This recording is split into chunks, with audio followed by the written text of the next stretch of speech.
Welcome back to the show, my friends. I am your host, Erick. If you've had an uncomfortable experience and you'd like to have it shared here on the show, please get a hold of me at contact.uncomfortable@gmail.com. The world wants to hear your cryptid and UFO experiences, so reach out to me and let's get yours on the next episode of Uncomfortable. If you haven't yet, make sure to like us on Facebook and Instagram, both at Uncomfortable Podcast 65. And once you get a chance to listen to an episode or two, please make sure to leave us a 5-star rating and review wherever you can. That alone is the most important thing that you can do to help get this show out in front of more people. And with more people listening, that means more great experiences coming your way.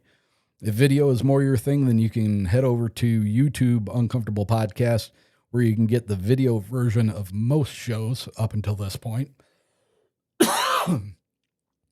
If that's where you listen to us, please make sure to click on like and subscribe and hit that notification bell so you are notified with each and every new release. Take a minute and check out the Uncomfortable link tree. That's the single best place that you can find anything and everything uncomfortable all in one spot. The link for that will be in the show notes below. Tonight, we have returning to the show one of the better known names in skunk ape research to talk about his newest project that, if I do say so myself, is doing wildly well for only having started a bit over a month ago. So if you're ready, let's get into it. So if you will, please give an uncomfortable return welcome to my friend Stacy Brown Jr. How you doing, buddy? How you doing, my brother? Doing all right, man. How about yourself? It's good to talk to you again. I'm doing yes, well. Sir. Trying to shake off the cold up here. You down there in the southern part of the States, you have a decidedly warmer climate than we do here in the Midwest. Well, hey, it's 56 right now, but I just want you to know that I am miserable in that 56. Miserable in 56. Yes, I don't do below 60. That's my cutoff. We got up to 38 today, and I walked outside to take some of the trash out at work, and it was balmy compared to what it's been. I think up until yesterday, we've been in the mid and low 20s up until just yesterday, and holy crap. And so it's going to be kind of mild here the next week. Like, I think we got a high of 75 one day this week, Jesus. But then it's supposed to rain again Saturday. And then when it rains down here, then it gets back cold. So to go back to the 30s. Oh. And that's 30s at night. Yeah. It's not 30s in the daytime, but that's enough, man. You know. But so did you guys whereabouts are you located? I'm in Crawfordville, Florida. So the northern part, I'm right along the coast, below Tallahassee. All right. And which is state capital, and probably only an hour and a half, maybe 2 hours from the Georgia line. Okay. So when we had that blast of Arctic air that came down and reached down there towards you guys, did that hit you as well a couple of weeks ago? Yeah, it's no, you talking about this year? Yeah. Yeah. It got really cold. It was we were in I think a couple days the high was 40. It was low 20s here at night, which, brother, I had to get out there and cover all my citrus up and my peppers and all these things I had out in the yard because it'll all die. We only may have 10 of those days a year where it's just super cold and frozen. Yeah.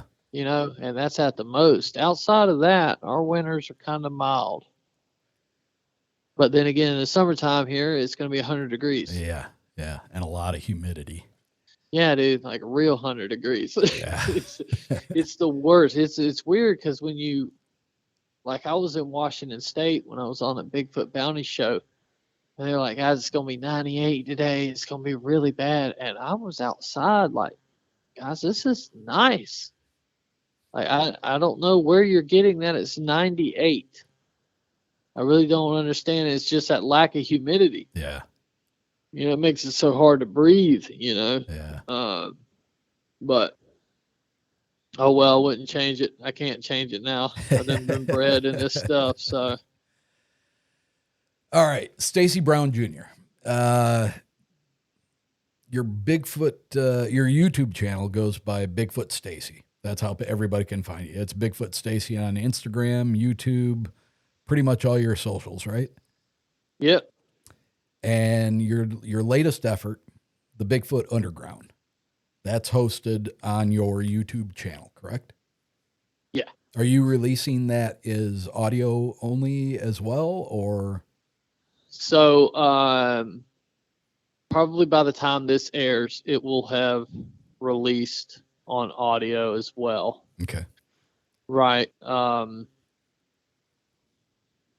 have been asking me to start my own podcast for years. I've started a couple and like made it to 10 episodes, and then that was it. Yeah. Right. Because I've always done them with other people. Right. And that's the hard part. That's the hard part. You can't do it. Yeah. My hat's off to these people that got like 300 episodes and they got a partner. Yeah. Yeah. You know what I mean? Because one person may not take it as serious, and then they're just done. Yeah. It's like, okay, I don't really want to do that no more. So if you don't bring it up, they won't bring it up. My very first outing into doing a podcast was a local thing that a buddy of mine that I coached football with, we started here, and it was called Beyond Sports with Big E and Bob. And it was pretty much just local. We talked about local businesses, local high school sports, all that stuff. And, things get in the way, and this guy can't make it this week, and then the next week I had something going on, and when you're trying to put two personalities together, and we meshed really well, but you just start having all kinds of outside influences that start wreaking havoc on, we need to do this every Tuesday, we need to release every Thursday. People are gonna start to expect, and when you're not there,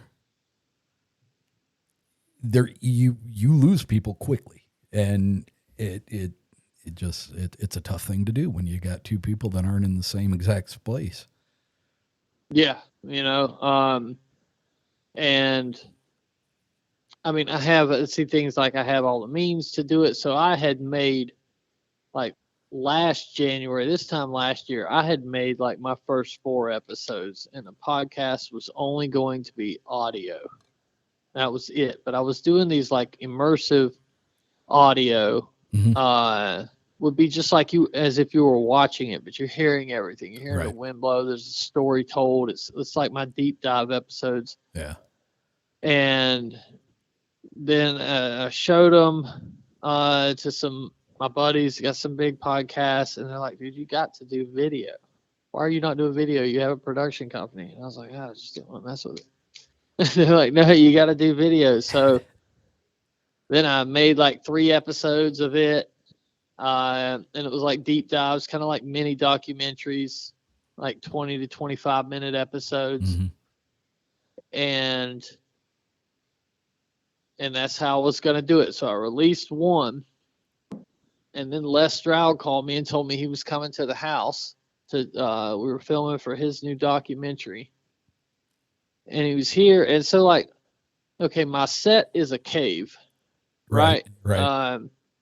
We shot a horror film back in like 2018, and me and my dad mainly, built this cave for me out of concrete and rebar. It's like 20 foot tall. It's like a half cave, because we couldn't legally film in caves in Florida. Okay. They consider them alive, and they won't let you shoot in there. Like if you touch the walls, I guess the rocks start deteriorating really fast. Interesting. Yeah, but then, so we built our own, right? And it's just been sitting all these years. I'm not doing anything with it. Like I have a whole damn tunnel system as well. Yeah. But I was like, let me use it, So I set up out there, film myself as I would like read the script, as I'm reading it. And then I just put B-roll and stuff over it. Well, then I wasn't planning on doing interviews, and I had showed Les an episode. And he's like, "Hey, well, While I'm here. while I'm here, dude." And I was like, "Okay, well, I'll do an interview this one time." And then it just like it blew up. I put out a couple more deep dives. Then went back to some interviews. I had some buddies, and I wasn't planning on doing phone interviews, but now I'm releasing a phone interview. Like it's just kind of. It was supposed to just be like mini documentaries every week, but then the whole sit down with somebody face to face. Yeah.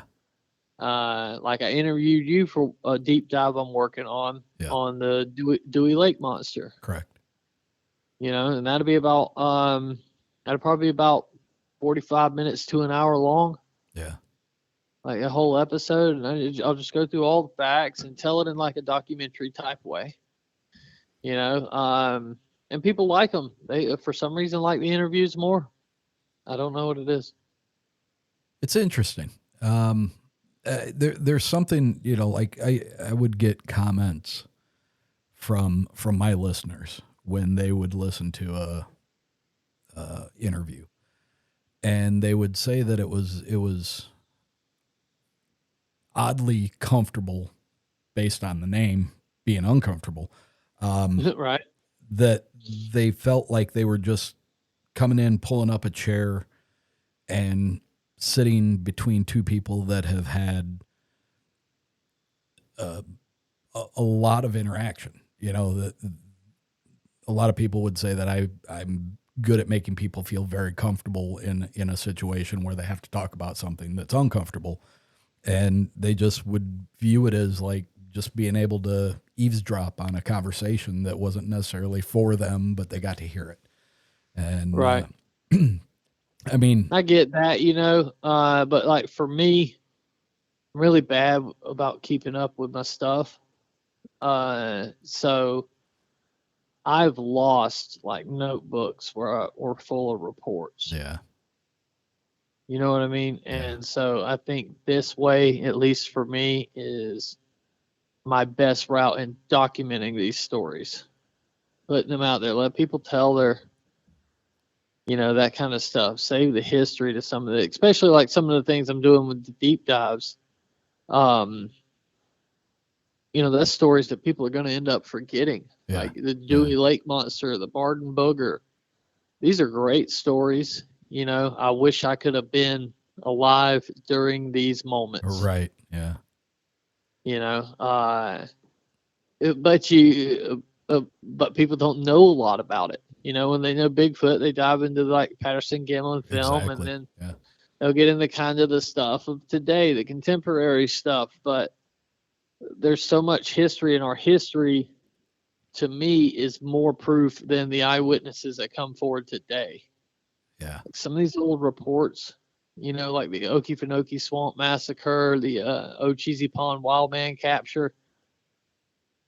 Those stories hold up far better than any story anybody's telling today. No, because people got a reason to make it up now. Yeah, they got a lot of reasons to make it up.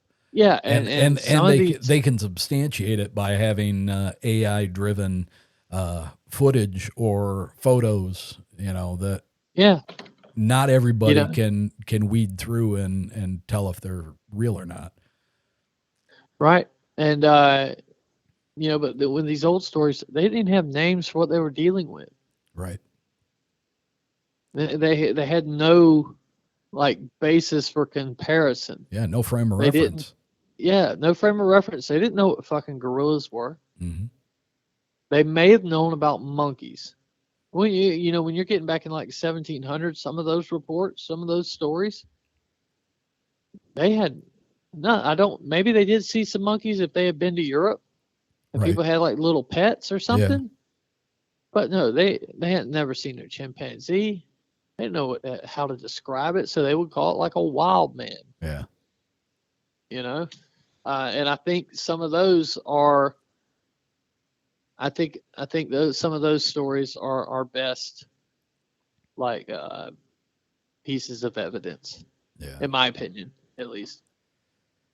So you're doing these weekly, right? You're is it Tuesday nights they release?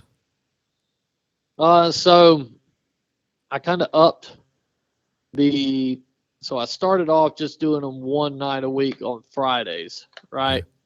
And then I put one out on Tuesday, and I'm like, I'm gonna see which day does better, run that a couple of weeks, and they both kind of did the same, you know.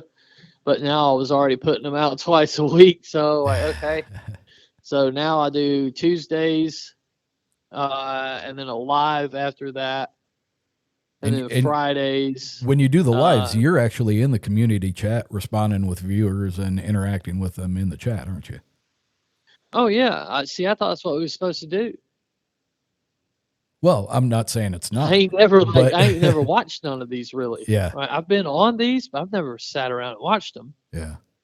You know, they can get pretty interesting.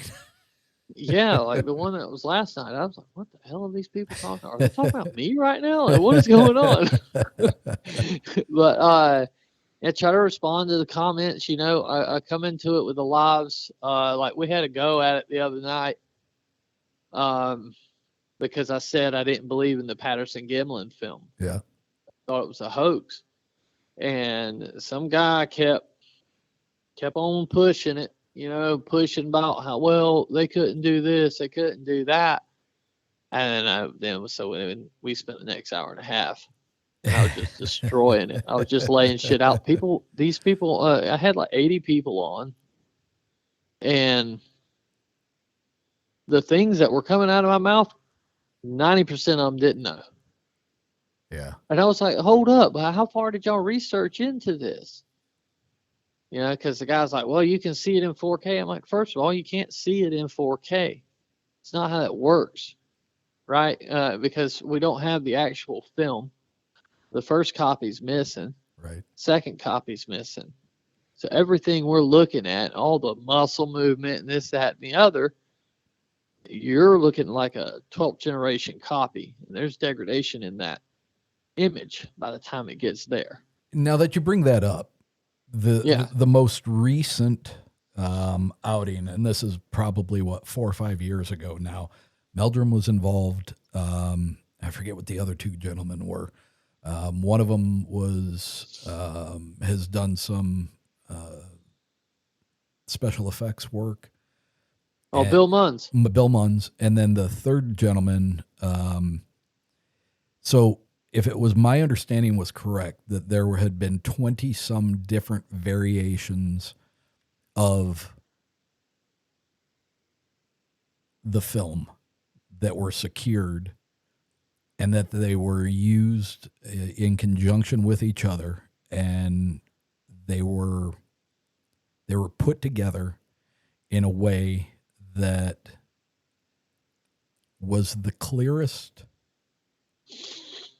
and best stabilization that they've ever been able to do. And I know you and I, we disagree on the Patterson. I understand all of the points that you make about all the bullshit that there was and the talk and the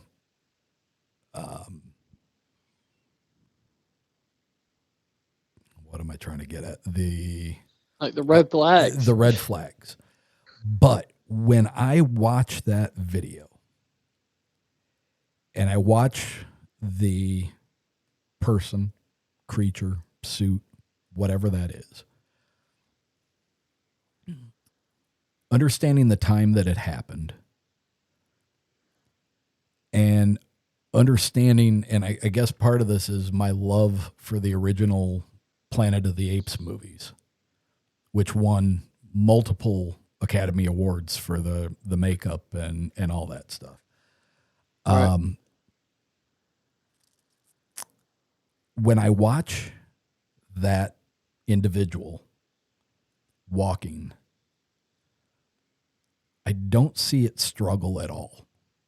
I don't see, the mask, the head of that thing, if it is indeed a mask, would be so large that your eyes would not be close to the cutouts where the eyes would be.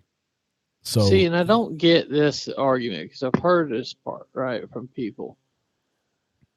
Did they never wear them damn Halloween costumes that we wore in the 80s that were like the plastic mask with a little slit where your corner of your eyes was at, and they would dig your damn eyes out? Like, you don't, first of all, don't have to see that much. But second of all, who's to say that that's how it's got to be?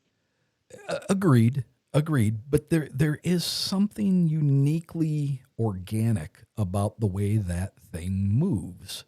And it just, to me, doesn't lend itself to being clunky and clumsy and somebody that would be struggling not to step over something. You know, there's an organicness to that footage. Right. I don't get that. So, I mean, I understand what you say, and it's fine. Well, I like to disagree. Okay. To me, it's Bob Hieronymus.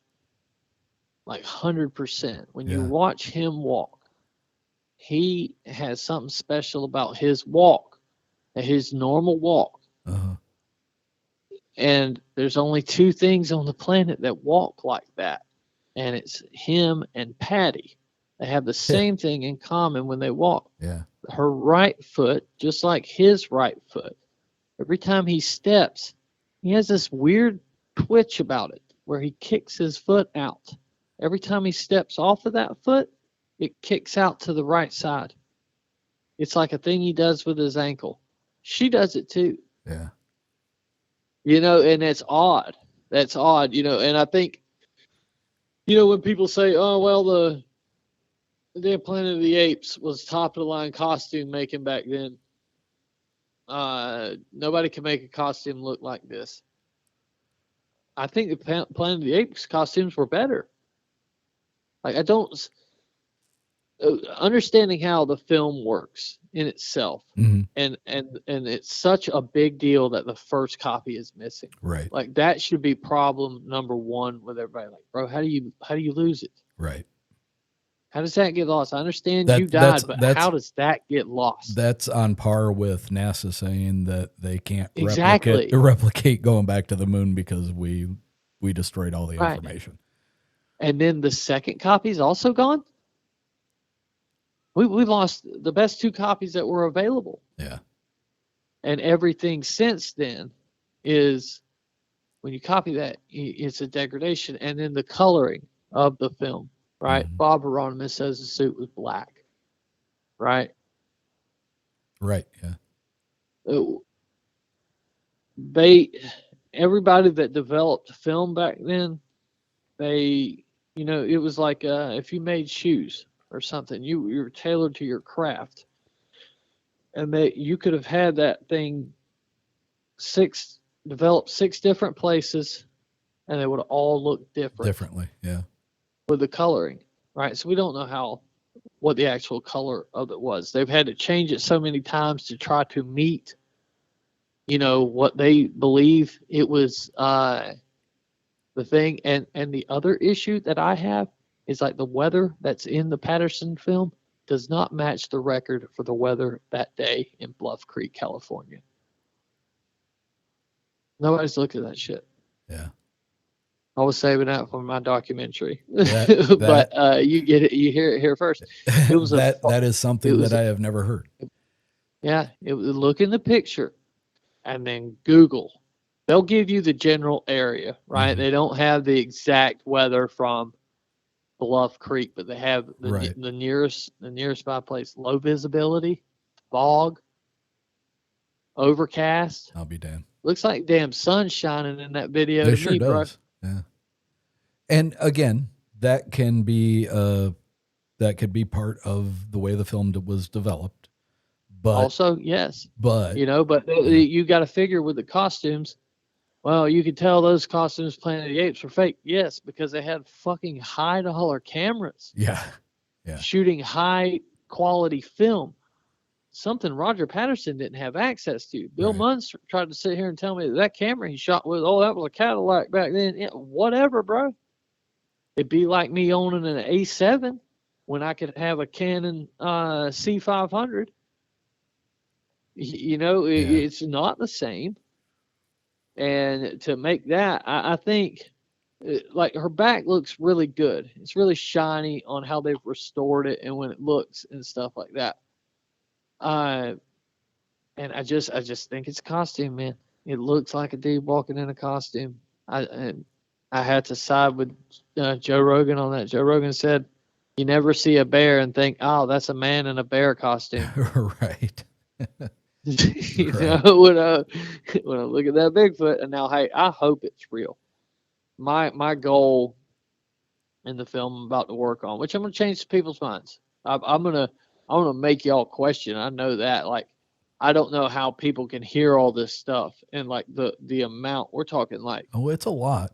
It's a lot. I'm gonna touch on like 30 things, right? And so, and it's not my intent to pull you this far into this subject matter, but oh, it's fine. I love talking about this. Even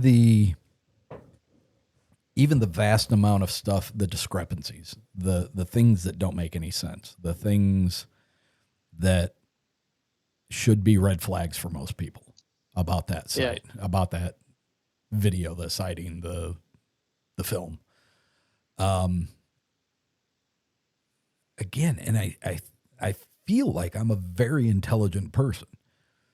I feel like, I mean, I studied art. I was an artist. I drew. I did figure study. And when I see that thing walk,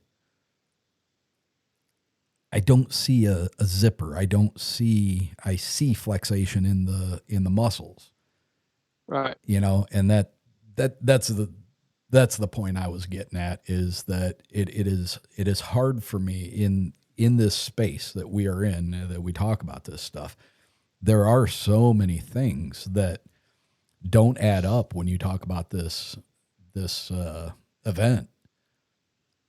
Well, and that's why I struggle when I watch the video, especially now that it's even in the best of best shapes that it has ever been, and stabilized. It's even more to me that, you know, and I could be a complete fucking idiot and just be replacing my reality for somebody else's, but no, it wouldn't be that anybody would be an idiot, right? I think maybe biases are a thing, right? Whether you know you're being biased or not, right? I think there's a different term for being biased when you actually know you're doing it, right? Yeah. But I think because people want to believe, they'll ignore certain things, and they'll 100%. that we're wired that way, because you look at it and you look at, like, I mean, whether you like Joe Biden or not, or whether you like Donald Trump or not, or Obama or not, some people, because they were biased, were going to hate all those men. Sure. You know, or strongly dislike those men because of maybe an R that's beside their name, or maybe a D that's beside their name. Yeah. Right? We don't give the person the chance to be. That's a very fair statement. Yeah. Right, and I think that's with the Bigfoot community. We don't give that film a chance to be fake. That's probably a very fair statement. Yeah, because I mean, like, really, honestly, can you name the recreation that was done? No, not. Can you name the solid effort that was put into it? No. No, you can't. No. Because there ain't been one. Right. And so with my thing, I'm going to try to buy the Leroy Blevins costume. It's really good. It looks the same. You can see the muscle movement and stuff. It's just black. That's the only difference. But we're gonna reshoot it. We're gonna reshoot the Patterson Gimlin film, and if nothing else, like my buddy Joey, because the way we're going to approach it, I'm in the middle. I don't know which it is. I don't know if it's real or not. I want to find out. I want to do everything I can to find out. Right. I don't care where it lands, right? It's going to suck if it lands and it's fake. Yeah. You know what I mean? Because a lot of once that film's found out to be fake, a lot of the popularity of Bigfoot is going to fucking tank, dude. Yeah. And you'll lose casual people, right? But then my buddy, Joey, he thinks it's an absolute fraud. And then my buddy Richard thinks it's 100% legit. So we're going to all attack it from sides like that, you know. But with me, my whole thing is let's just see, let's put it to the test and see if it's real. If we can do the timeline like they say happened, and we'll give it a shot.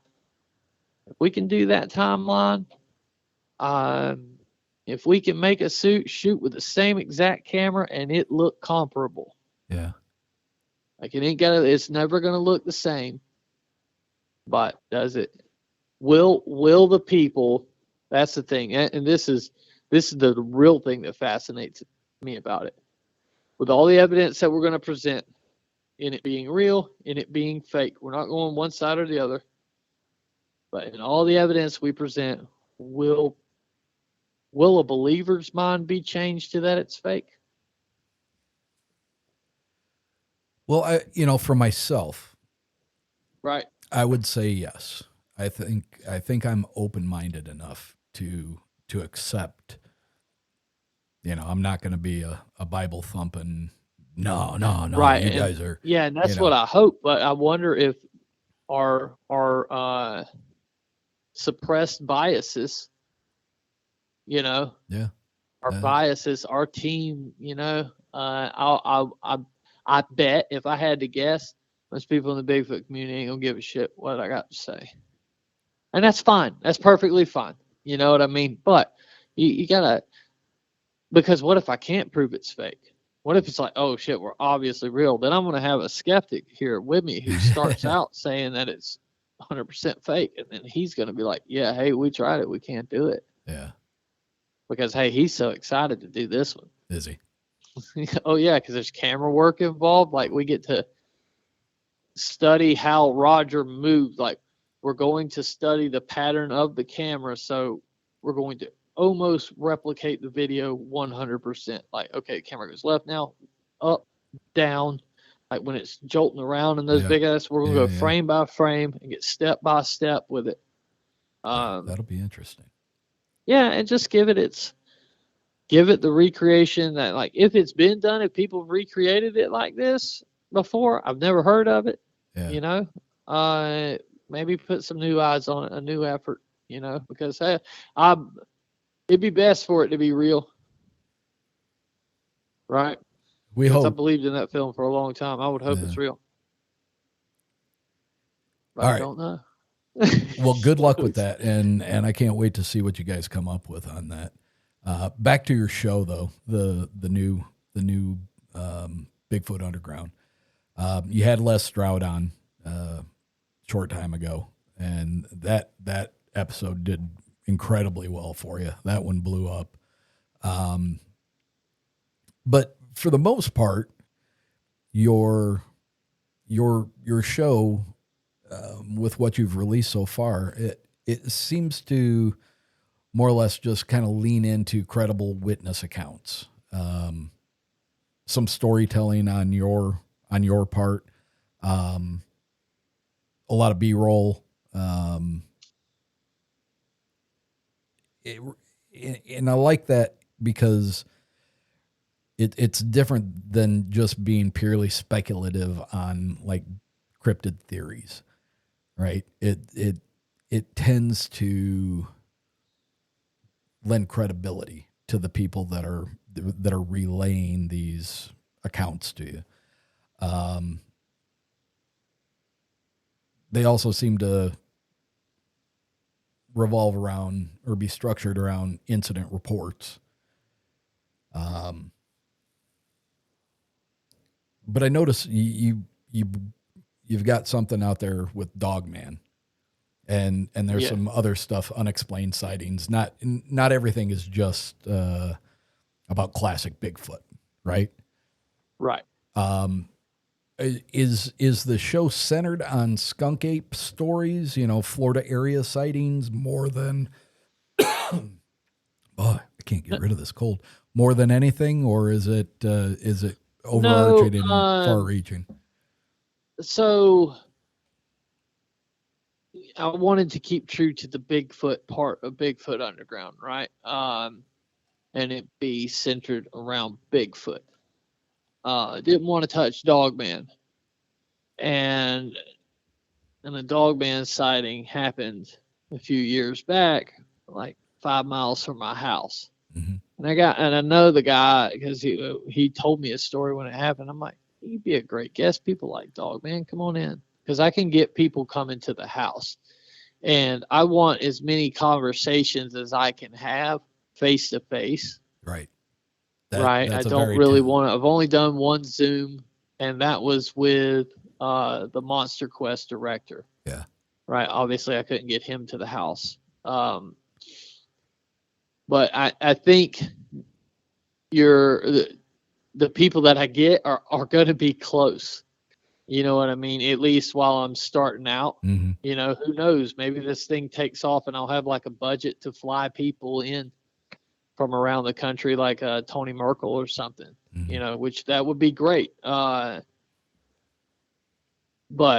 for now, it's mainly going to be people that are within like 3 hours.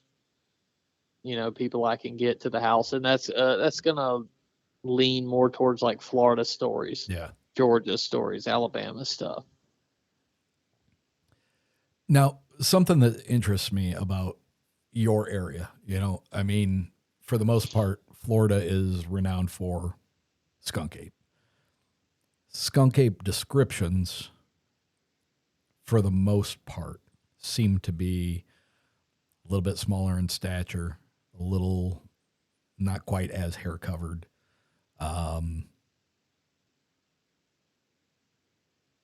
Is that a fair breakdown? Yeah. So it seems almost though in Florida that we have Bigfoot and skunk ape. More where we're at up here, where I'm at in the northern part of the state, mm-hmm. You're getting reports still these 8-9 foot tall. The thing my dad filmed, mm-hmm. like a typical Bigfoot. Cliff Barrettman said it was 8 foot 3 inches. Yeah. When you get down to the Everglades, which is the other opposite end of the state, that's when you're getting the 6-7 foot. But they kind of tend to lean looking more like a orangutan. Mm-hmm. Kind of like in the Mayaca skunk ape photos. A lot of people see something like that, which is weird. And then you also have people down there seeing what they would, typically describe as Bigfoot. Like if you look at David Shealy's footage, if that's real or not. But if you look at that, that's completely different than like the Mayaca skunk ape photos. So it's kind of weird when you get down into South Florida, from like kind of Orlando down, the way the reports kind of change. Yeah, they from do. Up here, we have more of the classic. People will still call it a skunk ape or a swamp ape up here because we still got hell of a swamp up here, But the more the classic size and classic description. Yeah. Our thing is that, okay, so animals that live in the cold mountainous regions are hefty. Yes. And down here, you can throw that same animal and bring his ass down here and he ain't gonna be that hefty. The heat. Right. Can't keep on the weight. Yep. You know what I mean? So I think, and then your lack of hair, hair kind of thinning out from just living in the shit. Mm-hmm. You'll have, missing hair like the one I seen. It wasn't covered in hair. I mean, it had hair, but like I could see its arms. You know what I mean? Yeah. And like what it didn't have this like thick coat. I guess is what I'm trying to say. And I think that's better to deal with the heat, but You would think it would have to be. 100%. Brother, it gets so hot here, dude. Like I I understand how like I'd be like, I don't understand how you could ever, I don't see how y'all could ever live up where you live right now. You probably think the same thing. You come down here in August, you'd be like, you do realize it feels better everywhere north of here, right? I've been in Orlando twice during summer months. Yeah. August, and whew, that's rough. Spending a week spending a week at Disney carrying a kid on your shoulders the entire week. I lost some weight. Oh yeah. And it's the way of life here though. Like I enjoy it. I can't wait for it to get like that again. So it's just I think we adapt to the climates that we live in, but you also have that Bergman's law. So like the closer you get to the equator, everything gets smaller, humans, primates included. Yeah. Yeah. And I think it falls on that a little bit as well. But the heat for sure is not letting these creatures keep up. But then see, that's the thing. And then I get reports of these things down here being massive. And I just wonder, I'm like, were they really looking at if that thing was like emaciated? Or, were they seen it? Because they are big. They are still big. Or is it like a fishing story? Or are they new to the area? Maybe. Or are they coming through a damn portal and it doesn't affect them? I have no idea. Now, you grew up embedded in Bigfoot research. It's not like you came to this later in life, right? I came back to it, but yeah, when I was a little kid, this is what I did. You got thermal image, you've got audio, you've expedition footage, and the thing that's always kind of endeared you to me has been there's a willingness to discuss the what's the word I'm looking for, the overlap of phenomenon, when it comes to Bigfoot, UFOs, portals, other high strangeness elements that you can talk about easily with a fair amount of knowledge about, without getting sensationalized. Right. Does that make sense? So, yeah. Like, what was it like being a kid around Bigfoot research? I don't know. I'm reading the books, anything I could get on Bigfoot. My dad encouraged it, right? But I was young. I was like 6, 7 years old. I remember being in first grade, right? And talking about this to my friends because I had taken some of my friends. They came and stayed at my house and we went Bigfoot hunting. They didn't know what the hell Bigfoot was, but I told them all about it. Had all these books on it and stuff. And then, they go to school and tell their friends and stuff like that. And kids do know about Bigfoot and they know it's all fake, or that's their, right. That's what they know about it. Right. It's just a bunch of bull crap. And I remember telling my first grade teacher I wanted to be a Bigfoot hunter, monster hunter, because I was really into werewolves then too. Right. But I did not think werewolves or vampires were real. I did believe in Bigfoot. Right. And her telling me that wasn't a real thing I could do when I grew up. So it's like, I remember when I had that damn research grant and I was like professionally Bigfoot hunting. That's what it was on my taxes. Did you ever get a chance to go back to her? Show her and be like, see? Did you ever get a chance to go back and show her? Were you ever able to go back and show her? No, I don't know if she's alive. She was fucking mean. I don't care to see her again anyways. So But it was cool, man. Like my dad was very into that shit. Yeah. And so my world was so much bigger than my best friend Jonathan's world. Yeah. You know what I mean? Because he wasn't into that stuff. Like his dad didn't embrace it. His dad wouldn't sit down and read it with him. Right. Like, my dad would sit at the table, and like there was this, what was it called? Mysterious Universe or something. It was these Time Life books, right? And they were like nice books. You get them in the mail.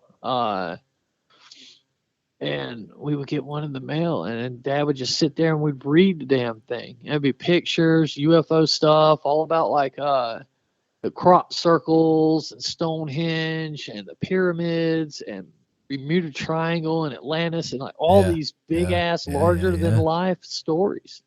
And so, you know, I really credit my dad with allowing my world to be that big. Because I don't think had he not done that, I couldn't have the thought process that I have now, if that makes sense. It makes a lot of sense, and in a different way, but still yet kind of the same. My parents,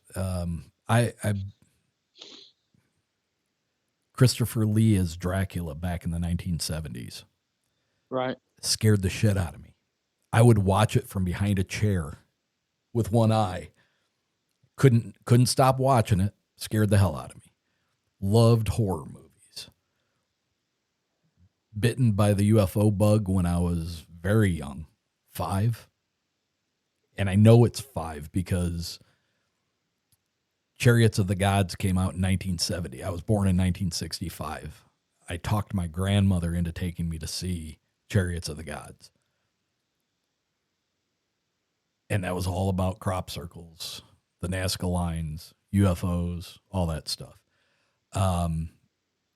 Bigfoot happened probably about 1977. So, you know, the year that the Gimlin film aired on In Search Of. But that was followed with Atlantis and the Bermuda Triangle and all the different things. And my parents they were never like, oh yeah, you should really pay attention to this stuff. They weren't like that, but they never swayed me away from having an interest in it. And I think that's why it has stayed with me. And, you know, shit, I'm 60 now. So I literally have had, since the age of 5, I've literally been into this stuff my entire life. And and it's so cool. I did the same thing with my kids. You know, I mean, of course they're not into it now. They're all in high school, and you know, they don't pay it much mind anymore. They know I'm still all into it, but maybe it'd turn and come back because I did the same thing. Yeah. I got away from it when, you know, I got into sports and stuff and quit talking about it because fucking kids picked on you. Yeah. My son's, my son's, he's into it. My daughter, she humors me about it. She's interested to an extent. But my son is much more like me in that, you know, he's a geologist, so he spent the early part of his geology career working.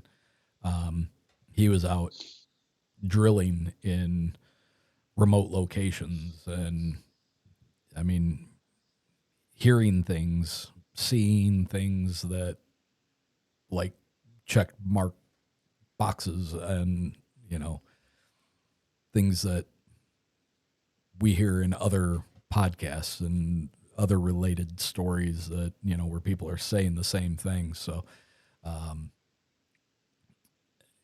I think if he had the time available to himself, he would probably lean even heavier into it. But his job keeps him pretty busy. Yeah. Life gets in the way of this stuff. Yeah, it does. Was there a moment that you were able to either record or capture in some way that surprised you and made you realize this isn't just folklore? What was that first thing that was that holy shit moment? Yeah, I had heard some knocks before. It's kind of, see, the thing, like, I had an encounter when I was a kid and I didn't remember it till I became, like, till my mother told me. So I don't know if I should count that one, but I guess it would end up having to be my first encounter when, me and my bass player had our encounter there November 11th. No, November 6th, 2011. Yeah, I'd have to say it was that. We went to a lady's house that was on Finding Bigfoot, right? And my dad was supposed to go with me, and he had gotten sick with cancer and couldn't go. But my bass player went with me, and we get there, and like immediately as we're coming down the driveway, we see this like black figure step into the tree line.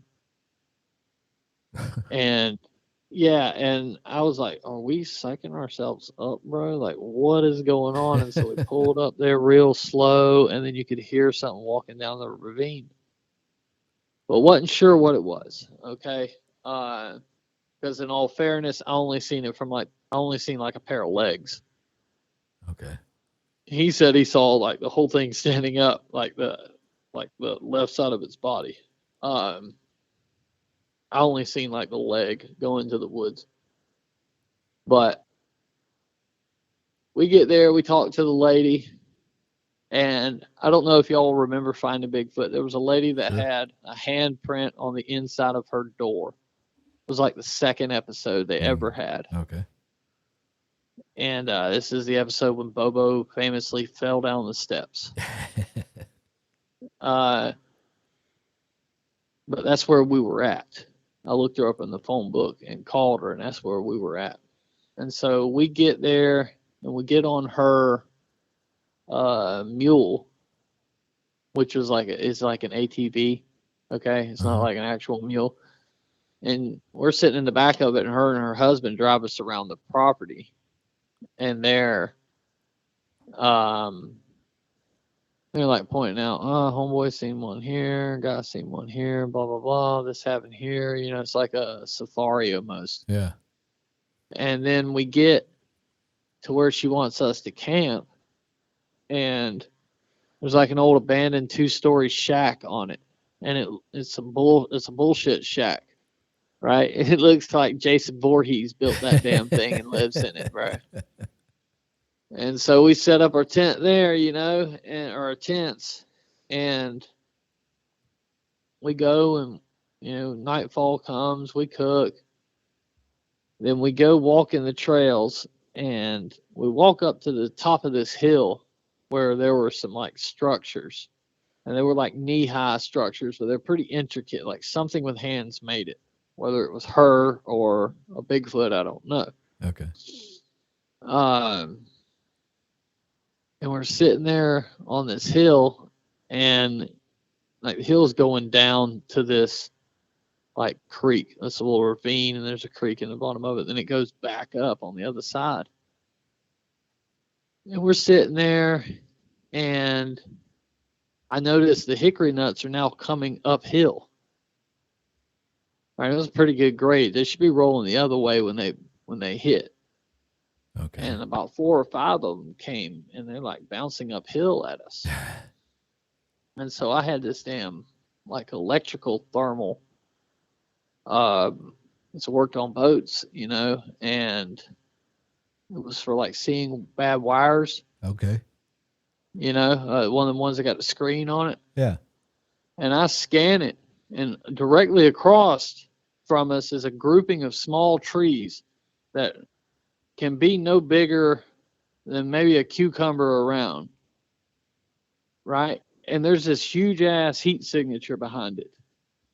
It's only like 5 little bitty trees together, and then there's just like this huge ass heat signature behind it. Like, I don't know. Maybe we found the one retarded Bigfoot that didn't realize he was able to hide. I don't know, but we seen that, and oh boy, we were like, whoa, whoa.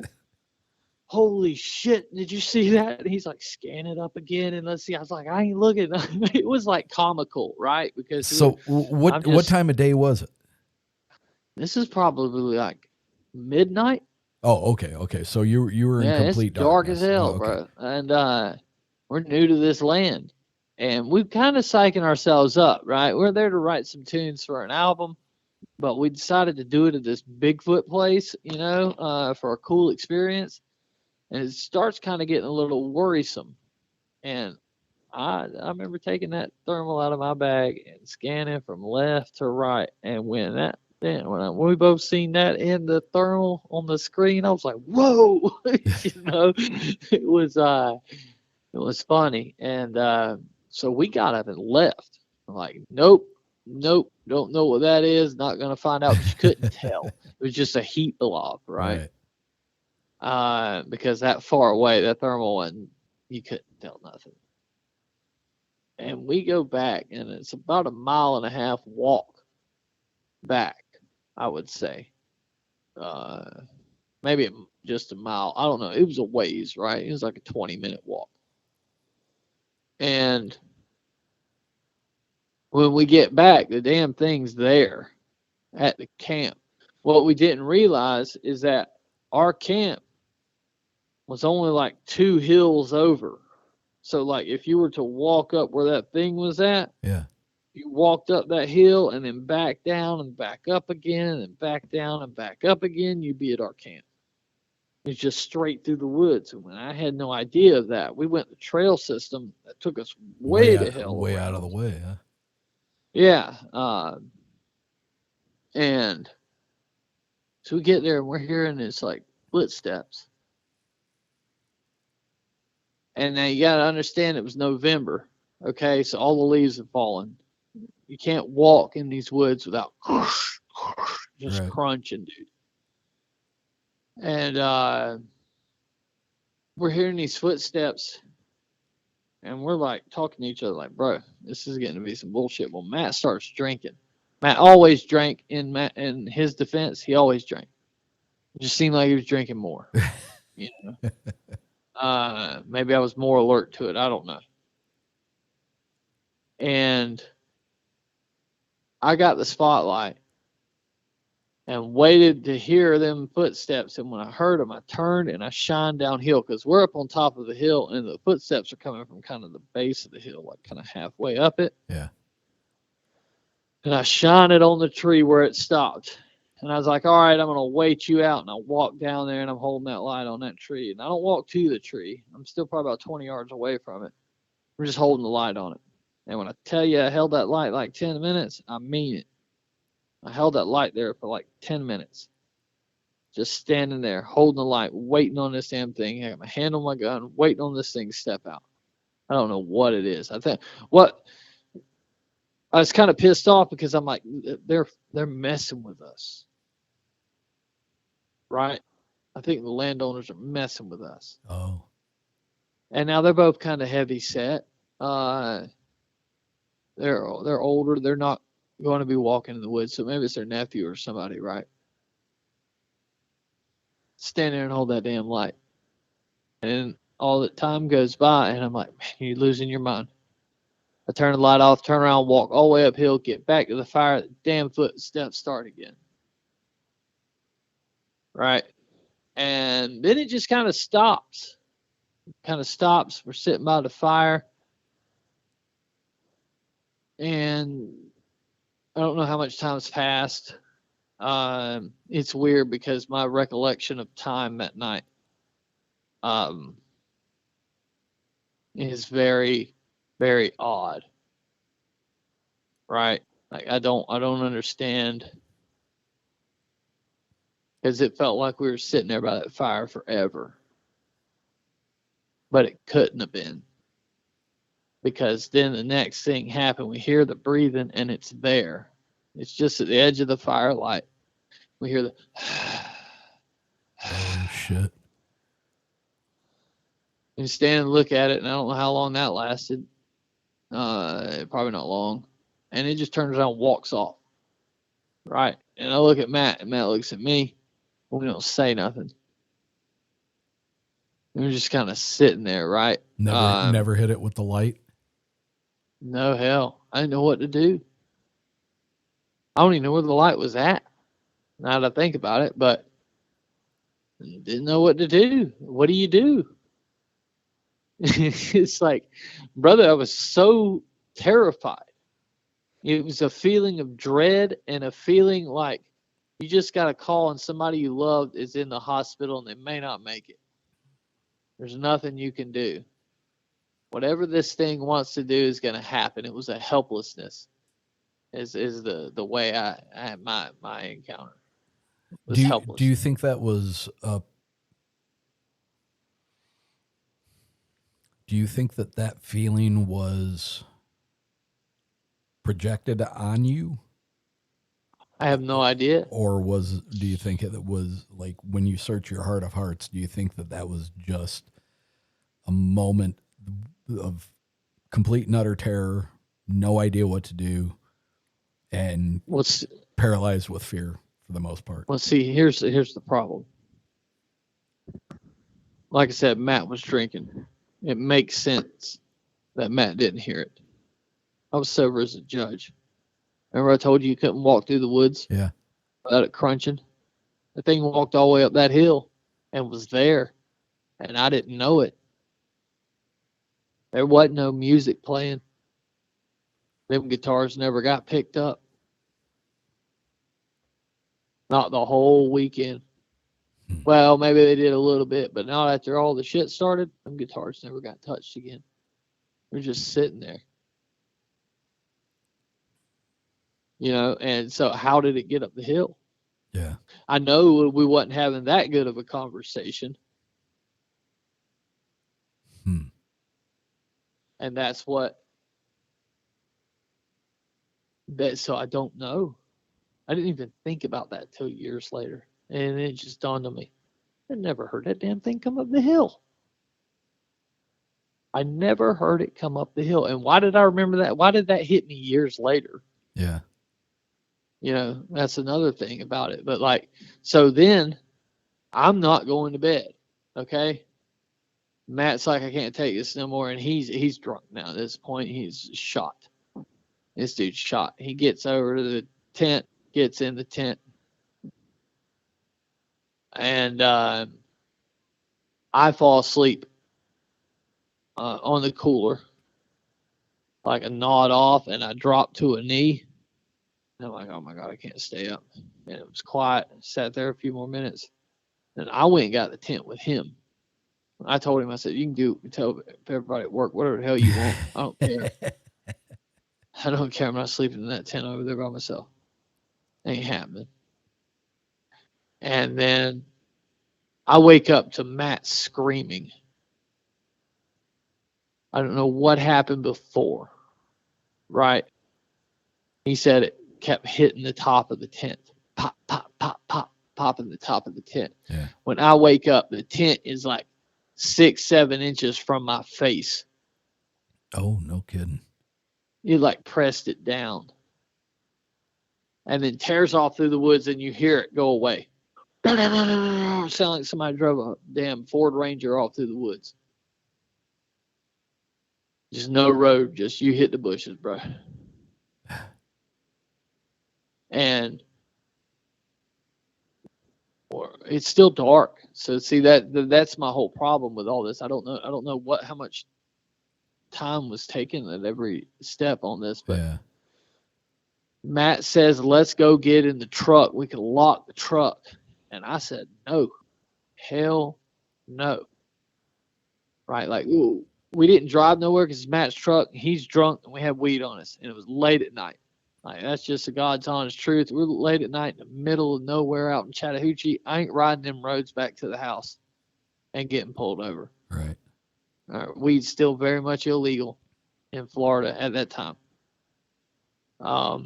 And for anybody that says, "Oh, were y'all smoking?" Yeah, we were smoking. I told you we were going out there to work on a record. You know, like, what the fuck do you think was going on? Like, but we don't make you see shit. Anybody that's ever smoked dope, you ain't never smoked dope and Bigfoot appeared in your house. That's not the drug. Maybe mushrooms, or maybe you smoke some PCP or something, you get there, but you ain't getting there with marijuana. You should get high, right? And forget shit and eat, you know? And that, not that nobody was high, like I wasn't high, because seriously, once all that shit started, sobered up real quick. I ain't smoking another bit. But, you know, Matt's like, I'm getting in the truck. And I'm like, no, I don't want to wake up and this thing's looking at me through the window. Yeah. I don't know that I'd have survived.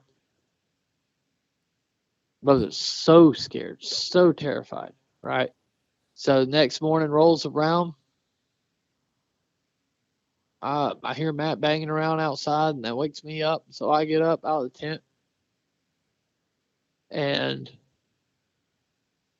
well, we don't really even talk. Like, I call my dad, and I tell him everything that happened. And he's like, "You mean to tell me people have been hunting Bigfoot for 60 years and you're about to come to the house?" I was like, "Hell yeah." You know, people been hunting him and you was that close and you come into the house? He said, "You come on to the house, I'm going to punch you right in the face." Jesus. Right? He's like, "Get a picture." And I'm like, "All right, stay another night." And as we're riding, as we ride up to town breakfast, we ride up to the Hardys, and after we sit down and order our food, then I remember, this is the first thing I remember Matt really saying to me, was he goes, "Well, they didn't get us. You want to stay another day? We can. I'm down to do it. I don't know that they're gonna hurt us." And I was like, "Yeah, I guess so." I told him what my dad said, you know, and we stayed again and walked all around them woods. We found the path where it ran away. Just the damn the bay trees were just pushed over, you know, and the green trees. Yeah. Found all kinds of breaks, some things we thought were tracks, and never had a feeling if something was watching us or anything. And we walked them damn woods all day long, and we didn't even tell the landowner this, right? And then night falls, and it all starts again.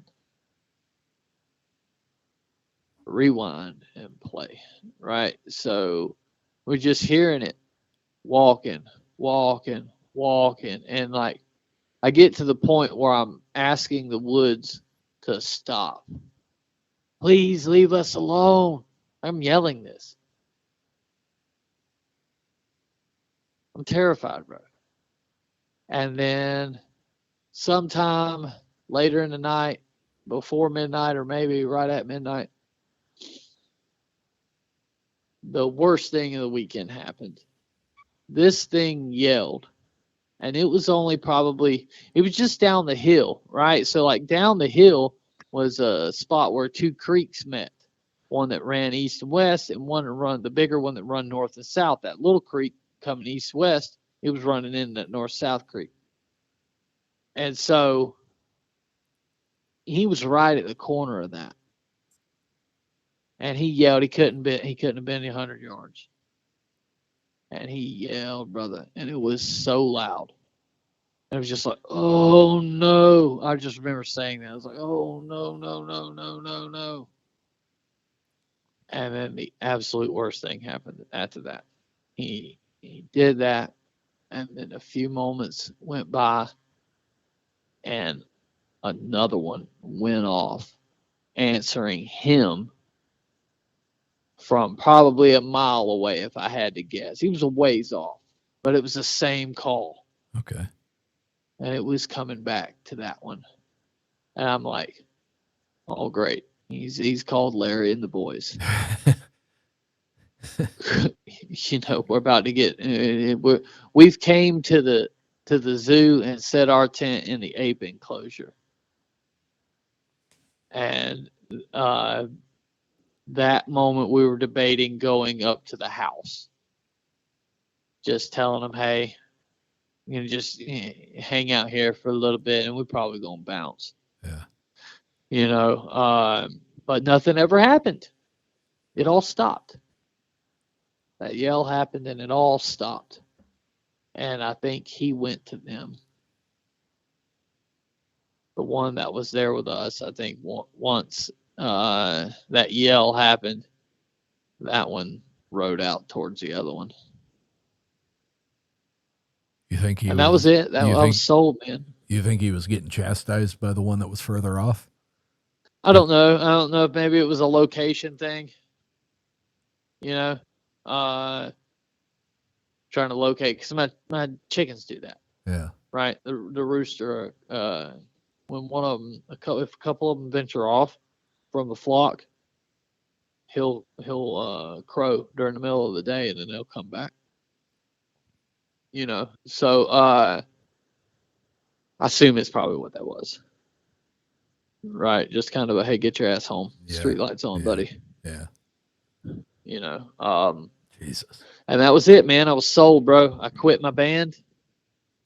I started going out. I switched my job to 12 hours a week, or 12 hours a shift, so I could have more days a week off, and just started pushing it, dude, and trying to find evidence. And then like 6 months later or so, me and my dad got the footage, maybe 7 months.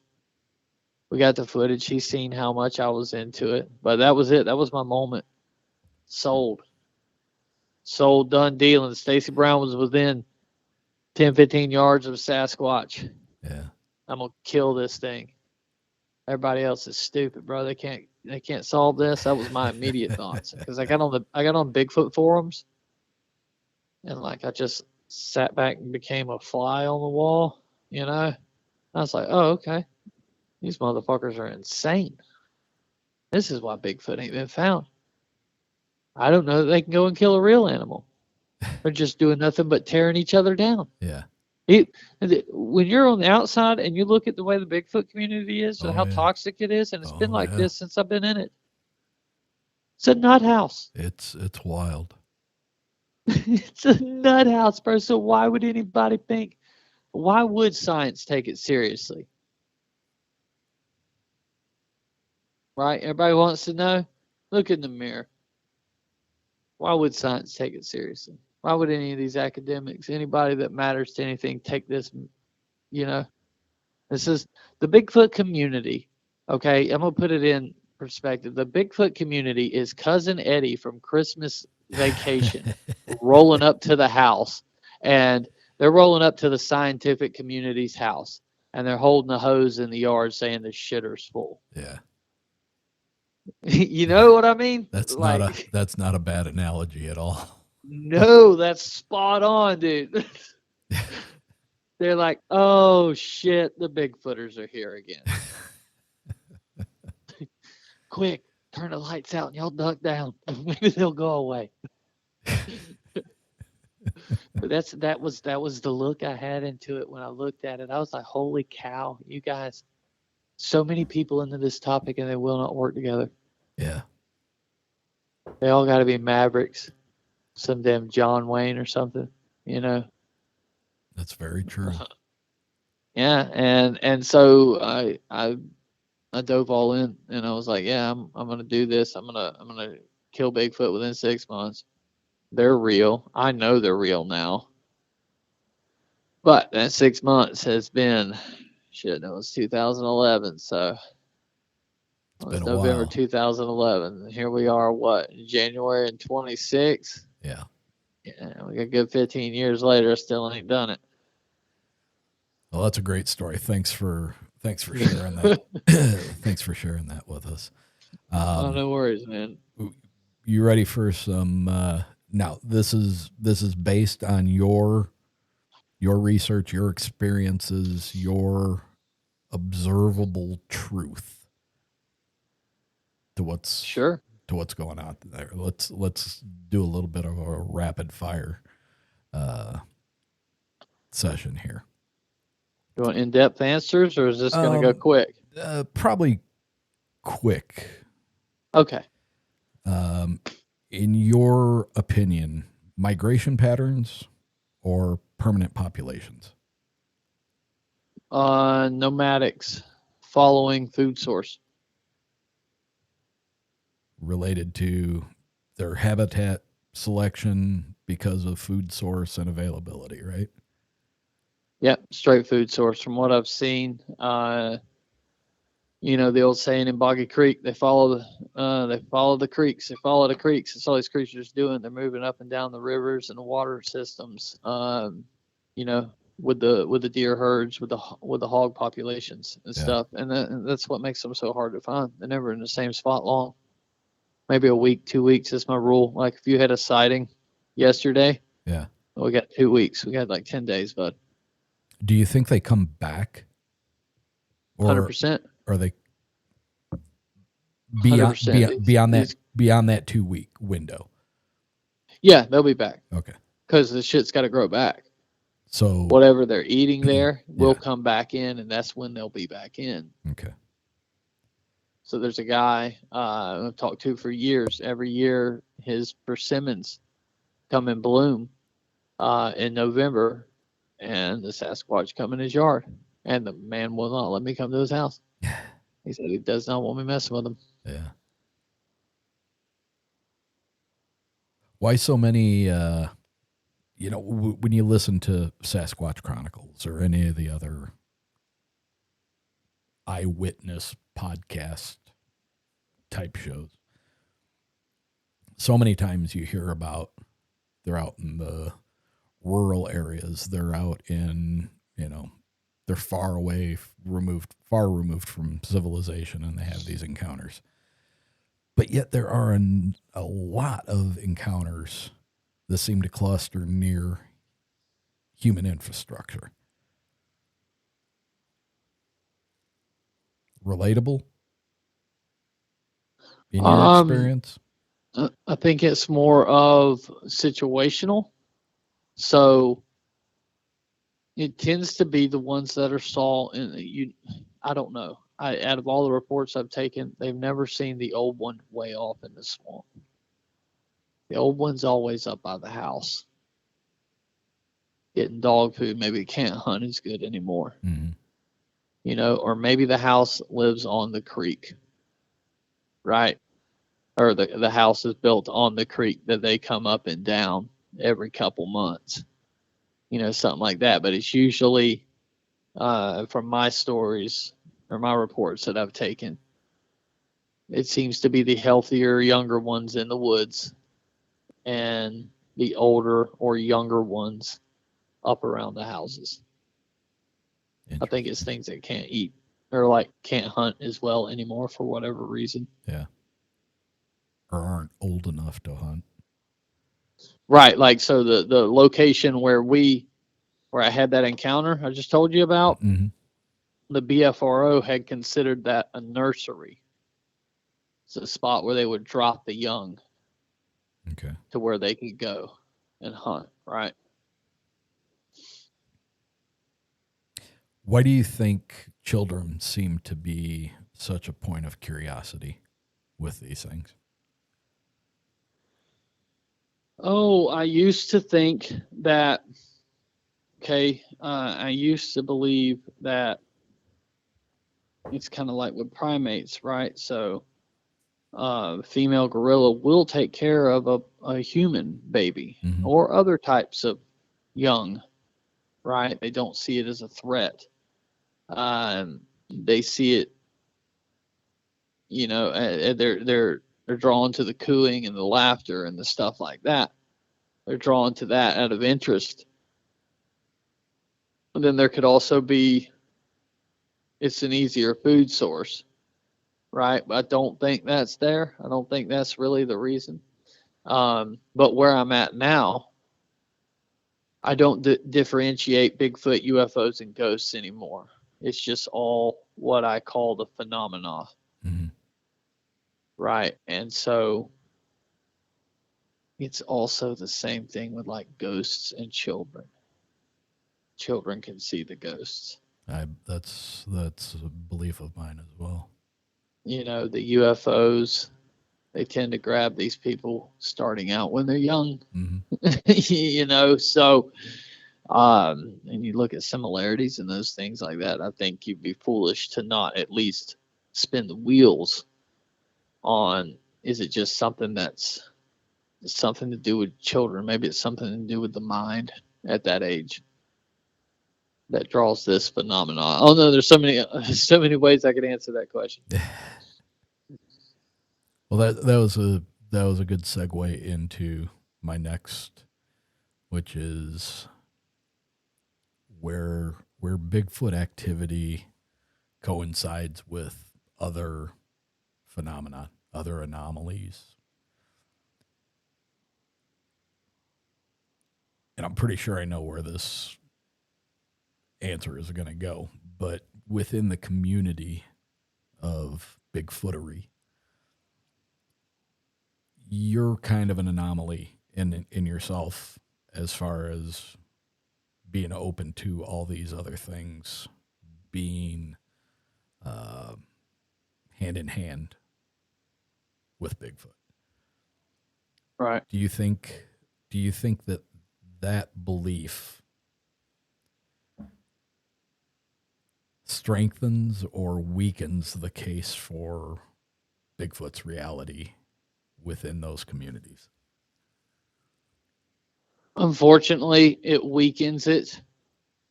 Okay, because these people can't get along. Mm-hmm. That bias I talked about before. People are either on the woo train or they're primate train. Yeah. Right. Well, the aliens and the Bigfoots, those two communities won't share stuff either, even though there's clear similarities, right? So you watch the movie The Sleepless Unrest. It's about the Conjuring house, right? Yeah. They're hearing knocks coming from the wood line, Yeah. and they believe it's ghosts. It's a Bigfoot, but you know, they don't realize. It's either that or we don't realize how much these things are similar. You know, and I think that kind of tribalism, that kind of sticking to your craft and or to your team, right? I think that brings the community down. Uh, if the community could have an open conversation about it and just be cool, I believe it would. I believe the information is all there. We could just all look and like not take anything off of the table, right? And that's the problem. You've had BFROs sanitizing reports before they come online, you know, and things of this nature, throwing, you know, maybe pieces to the puzzle away. Right. I think if we could all get on the same page and just talk about it and look at it and include it all, because hey, it may not be paranormal, but are we hurting anything to do this? Why throw anything out with the bathwater? Right. You know, especially when we don't know anything. Right? Like, think about what we know with Bigfoot. It ain't nothing. Right. Nothing. We have learned nothing since the Patterson Gimlin film. Other than something leaves tracks in the woods. Yeah. At some point, you have to take a step back and be like, holy shit, why are we trying the same stuff, man?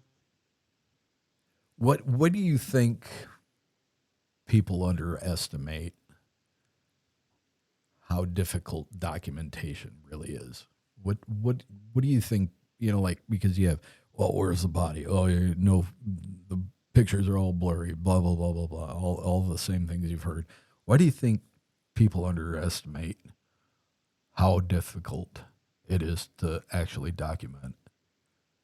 Because they've never done it. They've never been in that situation. I think that is really it. Right? Like my skeptic buddy here soon, we're going to go out to the woods and I'm going to have him even be ready, but his phone's got to be in his pocket. He's got to reach for it. But he's got to get us a clear picture of an animal. Okay. You know, I'm going to take him out in the feed time when I know the animals are going to be moving. Yeah. So we'll see some animals. Give me a clear picture. You can know it was a deer, but I need to be able to tell it's a deer. Right. It's hard, especially if you chase after something or you're scared and your hands are shaking. People haven't been in that, and that's why they overlook that. Well, everybody's got phones. Yeah, everybody does got phones. First of all, are you going to think about your phone? Because I didn't. Well, the other night when you and I were doing the show for you, and I told you about the guy that was just a few miles north of me who had had one walk out on opening day. When it walked out in front of him, he literally had his phone in his hand because he had just gotten off the phone with his brother-in-law. Where it had and didn't even think about it. Never thought about it. Yeah. Had it in his hand. Yeah. Never thought about taking a picture. I interviewed a guy for Journey to Belief. He said his phone was sitting right there in a cup holder. And he's watching in his headlights, and he said he never thought to reach down. He said that's the one thing he regrets. He said I should just reach down and take a picture. But he said it didn't even cross his mind. And now what is that about? Yeah. What is that about? Because if we see a car wreck or a fight or something like that, the first thing we go for is our phones. But we still, even though now we're programmed for World Star and all that other crap online, we still can't put it together to take the picture. It's like you lose your sense. You know, usually everything gets super ass quiet. Yeah. It's weird. It's a paradigm shift. You're not supposed to be seeing something and you're seeing it. And you're not. The size of the thing I was looking at, the last thing I was going to be thinking about was my phone. So in your witness reports that you've taken throughout the course of your investigations, your research, all of that, witnesses reporting unparalleled fear, near paralysis, altered states of their mind almost being in a different place, very similar to what you're talking about right now. How prevalent are those types of communication between you and the person you're getting their story from? Unless they're in their car, and even sometimes when they're in their car, everybody's scared to death. I mean, sometimes I've had a few things where people are like, "Oh, he was so beautiful and so sweet and stuff," and I think those people are lying through their teeth. Oh, the forest giants. Okay, buddy. You go ahead and pet that big lizard in the river right there too. He's just a big old lizard. He's a 12-foot lizard. Sweet boy. Pay no attention to the teeth. Yeah, that's it. That's it. And that's what I think about that. I mean, because most of the people I talk to have some physical response when bringing it up, whether it's goosebumps or like a problem speaking or crying. You can see it on their face. You can see on the people that actually have seen the damn thing, you can see it on their face, and you can't fake that shit. Yeah. These people can't. Leonardo DiCaprio could. But homeboy from Sop Choppy, who grunts bait for a living, he ain't doing that. You know what I mean? Last question.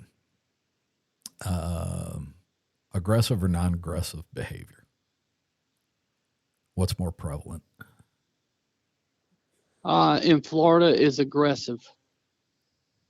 Okay. And I almost think that's a psychological issue. I really do. I think it's the people here are more apt to carry guns and consider everything is a threat. It's hotter. It's hotter here in our hotter months. Homicide and violent crime goes through the roof. It's a damn, like, it's a pattern. During the summer months, our violent crime and shit spikes every year. SWAT team knows. They got 3 months they got to work every year. The rest of it, they ain't never going to talk to each other. They're just going to train. You know, and I think the heat, along with just that whole attitude of the South, you trespassing on my land, you're going to get shot. So everything's a threat, right? Yeah. Now you go out west, this is where you have the more laid back, mushroom, weed, hippie, you know, and so therefore you have a more peaceful Sasquatch. I think the truth lies somewhere in between, to where it's, you know, it's, you know, how you catching that Bigfoot at that time, you know, that Bigfoot pissed off about something, you know, they get mad about things. Is that Bigfoot the one you got crazy? Is this a bipolar Bigfoot right here? Is this is Bigfoot territorial? You know, are its babies near? Yeah. I think it just depends on your situation, you know, how you're catching it at that moment. Because 9 times out of 10, we know that they're going to leave. They're just going to walk off. Right. But like there's those other encounters. Like a guy I talked to the other night, brother, it would not be safe to be around these things if we had them in a place. Like if you, oh, hey, I bought 2 Bigfoot and raised them up on my property. No, it wouldn't be safe to be around these things. It's just one little nip. You know what I mean? The dog would take a nip at your hand. It wasn't that big a deal. He knew he messed up. But he still drew blood. And that's also a Chihuahua, right? At 800 pounds. He didn't mean to break my damn jaw off of my skull. He just backhanded me real quick. You know what I mean? He didn't mean to break my collarbone when he was pressing my face into the ground. You know, I think that's it. You know, you basically, I believe it's somewhere in between, but most of the reports, especially from down here, are lean towards the aggressive side, unless they're from a car, right? And it's just crossing the road. But the ones where, you know, because there's like 20 miles from my house, there was this girl who got grabbed on the porch, on her back porch by one. And like the law come out and the newspaper come out and they took pictures of her and shit because she was like all scratched up and shit. Mm-hmm. They said it was a little one, a little monkey looking thing. They said grabbed her. It was like trying to pull her through the railing. So you don't never know. So like in that instance, as far as the media coverage, the newspaper coverage, whatever, is it as tongue-in-cheek as we expect anywhere else? Or? No. Especially in this encounter because the law was involved on it. They assumed escaped primate. It wasn't no escaped primate though. Like who in the area has fucking chimpanzees, dude? Because that's what she described. Something a lot like a chimpanzee, which would make sense for a juvenile Bigfoot as well. Yeah. It's the only thing that people that don't believe have to go off of. You know, they were just sitting on the back porch. Mom was sitting right there, and the damn thing, they didn't even know it came up to the house because they lived in this trailer that was like in the woods, you know, and the woods were about 10 yards or so from the back deck.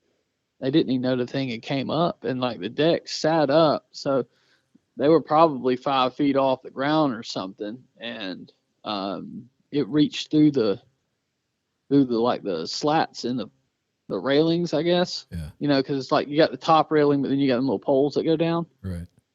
You know what I mean? And it just reached in between those and grabbed the girl by the dress and snatched her to the poles and was like trying to pull her through. For no reason. They didn't know the damn thing was there, and they didn't get a good look at it. Mom got up, obviously, to help her child, and then was like looking over and screaming at it and like slapping at it, and it run off. It scratched the shit out, drew blood. It scared her to half to death. Jesus. But they assumed some type of escaped primate, and they talked about it as such. There was another lady on Eglin Air Force Base that got attacked by what she said was like a 5-foot dog looking thing, right? Reddish brown. We have nothing in the wild here, reddish brown. Nothing. Not one thing. But she said it hit her so quick she couldn't tell what it was. And so they were looking for this mystery animal that attacked this lady. And that's how the news reports it. And they do DNA testing because it left saliva and shit all over her. So then you just never hear about it again. They talk about it, and then her clothes and everything been sent off. She was in fucking ICU.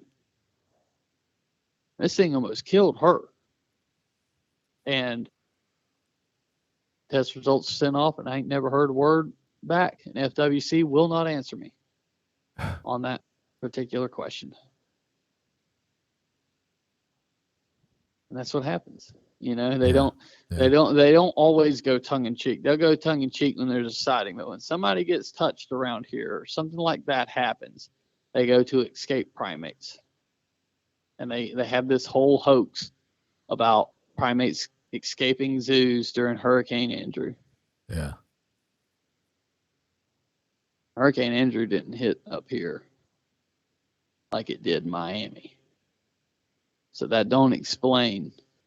Escaped primate shouldn't have done made it 10 hours up the road. Because it's 10 hours from my house in Miami to the Glades. Yeah, that's a good. That's a good trek. Yeah, Florida's not a small state. I mean, it looks skinny and whatever, but it's very long. Yeah. It's a day's drive from one end to the other. But you can't expect no primate to travel that far in that short amount of time to now populate up here to explain away all the Bigfoot sightings. When you only had how many primates escaped anyways that y'all didn't catch immediately because you caught a lot of them. So who knows, man? Interesting. Ladies and gentlemen, Stacy Brown Jr., Bigfoot Stacy, on all the socials, host of the Bigfoot Underground on YouTube. Stacy, thank you so much for being with us. Let everybody know where they can find your stuff. How they can get a hold of you if they want to submit a report, any of your information that you want to get out there. Yeah. So the podcast right now is in the process of being put on like Apple and Spotify, but right now you can find it on YouTube.